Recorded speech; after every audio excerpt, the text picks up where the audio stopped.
Welcome to Winning in the Margins with Jeff and Jamian. My partner, Jeff, how are you doing today? I'm great, Jamie, and yourself? Doing great. I'm excited to talk about fearlessness today and the importance it has on essentially starting a new task and continuing along a new task. I can't wait to talk to you a little bit about it. Yeah, when you talk about fearless, it's this word believe that runs across my shirt.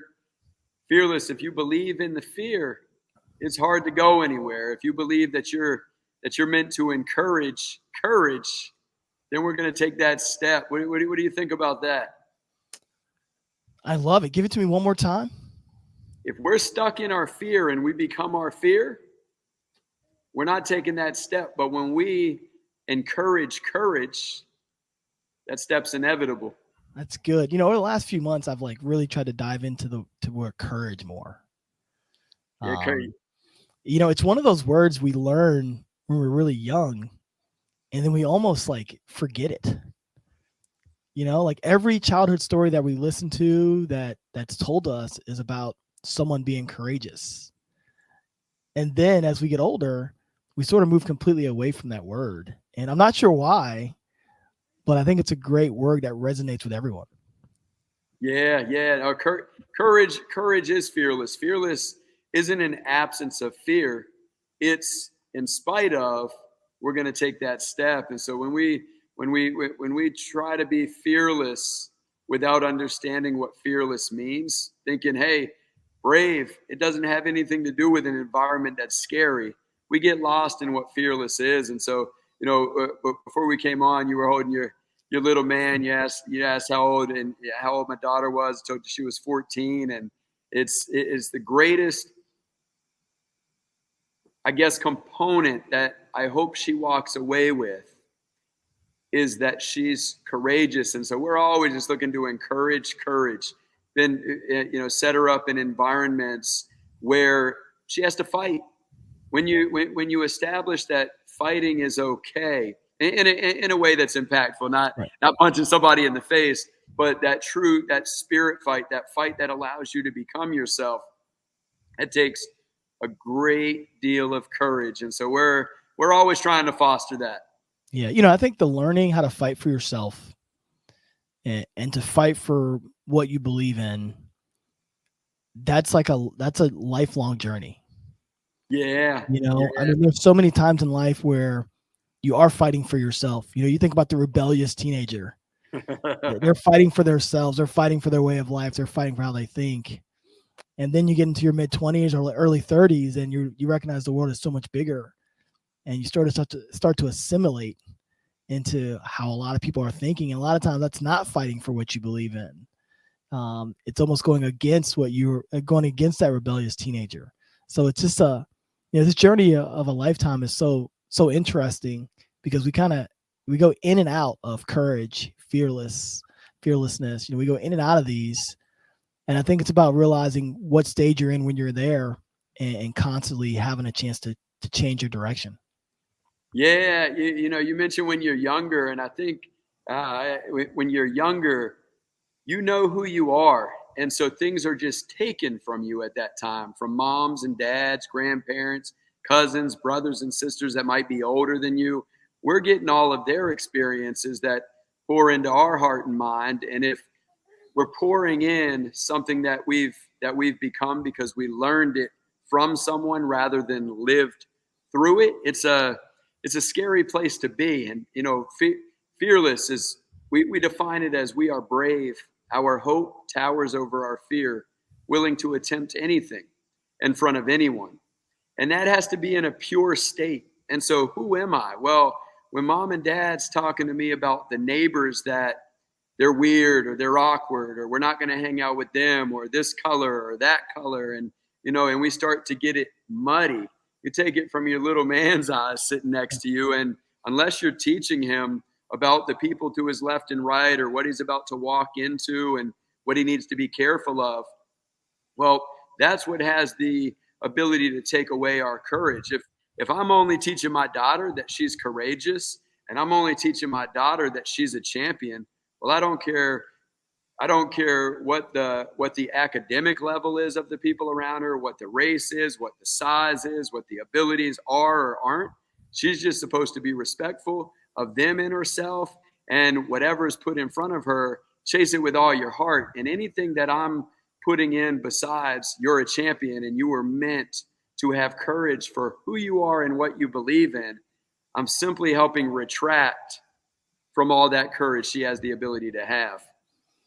Yeah, it's interesting. I think talking about fearlessness, and we're both sort of attacking it from the eye of a parent. Yeah, yeah. And I think that's really interesting. You know, obviously my son's in here with me today while we're recording, and we've talked a bit about him on this pod about how he's trying to learn. I mean, he's still in this phase of trying to learn how to crawl. And I just think that's you have to be so fearless to go from the womb, obviously, to laying on your back, to laying on your stomach, to rolling over, to balancing on all four, to pushing one leg out. I just feel like that because you don't know what the next step is. I mean, I feel like, you know, for a young person or a young child, like that whole process is so fascinating because you don't know. I mean, you're literally, the next step for you is like a black hole. Right. And all you know is I need to move. Yeah. All you know is there's more for me. And I don't think that's different than any other journey that we take in doing anything, right? Is you've got to take that step, and it is going to be a black hole, whatever step there's going to be. Yeah, and I think that's why we're taking it from our children's eyes, because they're the ones that we watch or have the ability to watch get scared or afraid and watch their response to that. And then through them, we're able to see what we're doing in our own lives. And it's through experiences that we can water down the fearlessness. Because again, fearless isn't a lack of fear. It isn't an inability to have something frighten the heck out of us. It's to encourage courage instead of that fear. So we're going to take the proper step forward or maintain the stance. Like mom, dad, sister, brother, friend, you know, as we get older, like friends, peers can really influence our ability to think for ourselves. And hey, you know, my group might be talking about this group. And if I'm not learning those folks for myself, I grew up in a military family, so I have a different perspective than a lot of folks when it comes to race, for example. I grew up in neighborhoods where there's white people, black people, Japanese people, Puerto Rican people, Mexican, you know, just a variety of different races all in one. And so, you know, my parents, they grew up in Maine where it was primary white folks. You know, it could run into, and not could, but have run into folks that lived in a primarily black community. But at the end of the day, I don't see it through their eyes. I see it through mine. And my eyes gave me the ability to hang out with all sorts of different races the first 15, 16 years of my life. And then I went in the Army myself at 18 years old. And so, you know, then you're in the same scenario. It's all different races, all different socioeconomic statuses or backgrounds coming into one. And what I find is that very much like sport, you get folks on a football team that run and have a pointed culture. Like, this is our direction. So you have to know who you are. Or you go into something like the military. Well, we're all in the same fight. And you find that very, very similar. What I was hesitant of or reluctant of or talked downward to or about, it's not the case at all when you're experiencing the experience. But we've got to be courageous to find life out for ourselves rather than see it through the eyes of another to understand something like that. God, that's really rich. You know, I mean, the courage to see it through someone else's eyes. Yeah. You know, like, let that sit for a minute. That is like the unknown. The courage to see it through someone else's eyes. Because that's such a hard process to do when you're constantly trying to see the world through your own. That's really good. You know, I think our world needs a lot of that kind of courage to not just see it your way. You know, we have our opinions we have the second of our opinions at our Yeah. fingertips now, right? So I have an opinion. I can go online and Google and find a second opinion. So a second opinion of my opinion anywhere I go. But will you have the courage to find the opposite of your opinion and listen? Yes. With an open heart, with an open Right. mind. You know, Yeah. there is a fearlessness in that. There's a curiosity in that. That through that process, you're gonna be more complete than you were at the beginning of it. And is it 100%. about being right, or is it about being complete?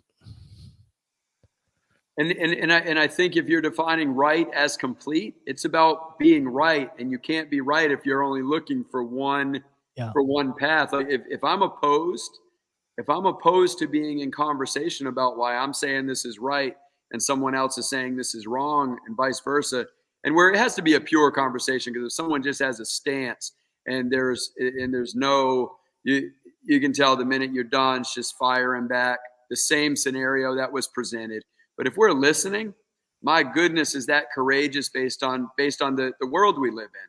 You know, you're a Republican, you believe everything Republican, you vote Republican. You're a Democrat, you believe everything Democrat, you vote Democrat. You're from this side of the street, you believe everything this side of the street. And none of that is the way it really is. When we have an open mind and we have an ability we have an ability to grow, well, that takes a great deal of courage, because there's so many people around you trying to run one specific objective down your throat and say you're supposed to believe in that. Well, what am I supposed to believe in without knowing whether, I lived in Korea for a year. You know, you go over there and we have or at the time, and I'm sure it's the same way because it's just the way the world is. You go over and you have this mindset of, the Koreans, I can't wait to get back to America. And doesn't mean we're not making friends, doesn't mean we're not doing whatever. But if I go over there, I had the opportunity, but it was because I was a military brat. I didn't see what other people saw that didn't grow up like that. I lived in Germany for many years, lived in different states around America, and I just didn't see. I saw human beings that were human beings, not from a specific culture. But if we go over and I immediately put up a block of I'm an American, they're a Korean, rather than human, then I take away all the ability to gain another friend. That takes courage when 95% of the people are stuck on wanting to be American as compared to Korean. It takes courage to say, I'm going to walk out the gate and go hang out anyways.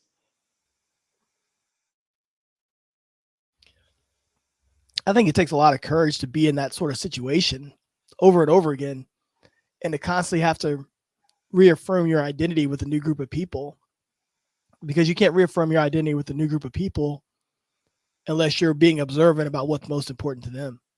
Help me understand what you mean, reaffirm your identity. So what is the So identity you're growing up and we're all constantly trying to figure out who we are. Yeah. A big part of who we are is the environment that we're in. And having a stable environment allows us to say, well, this is me. Sort of put a stake in yourself. But if that environment's constantly changing and moving, then you've got to reaffirm who you are. That stake is constantly moving. And that's a challenge. So check this out. You can be taught that your life, so I'm supposed to live in one place. And in one place, I have stability. And because I'm not in one place, I'm in multiple different states, multiple different schools, countries, whatever the case may be. My life's not as stable. This is chaos. For me, that's how it felt growing up. I got constantly moving from one to the next. But I don't believe it would be the same if I defined it back then the way that I define it now. I have the same identity everywhere I go. And this is what gets lost. Whether I have all the money in the world, whether I have no money, whether I live on this street or that street, I'm a champion. Like, you're looking at a champion. Nothing more, nothing less. And there's one thing that I know a champion has, and they have the courage to be themselves in every situation they're in. And so now I don't have to recreate my identity, because my identity has been identified. When I'm going to try to fit in with a person from Korea or Germany, or the class in room 2 as compared to the class in room 22, well, then I'm lost. But when I'm going as a champion within those rooms, the identity is there. And now it's just time to bring people in, or whether we connect or not. Sometimes we connect, sometimes we don't. But I know why, and it's not because you're a specific this or you're a specific that.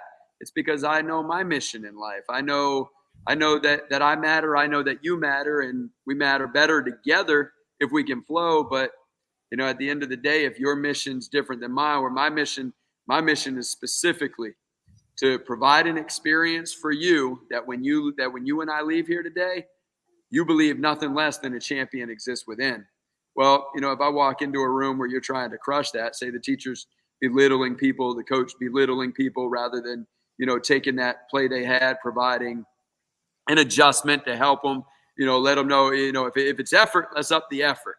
But we're rolling effort all day long, and then let's make an adjustment. Now, if I'm taking him for that first attempt, you play basketball for 10 years, I'm coming in day one. You're talking about how I dribble, or can't dribble, my lack thereof.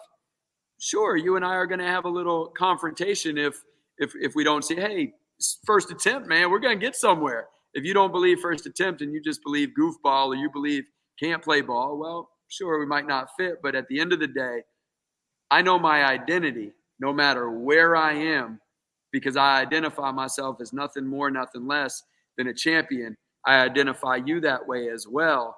And so respect will be given.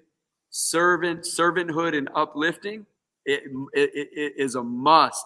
And the ability to come together, should we both be ourselves in the moment, man, it skyrockets. It skyrockets. Separation is when we don't know what we truly identify with. Yeah. God, that's really good. It's really, really good.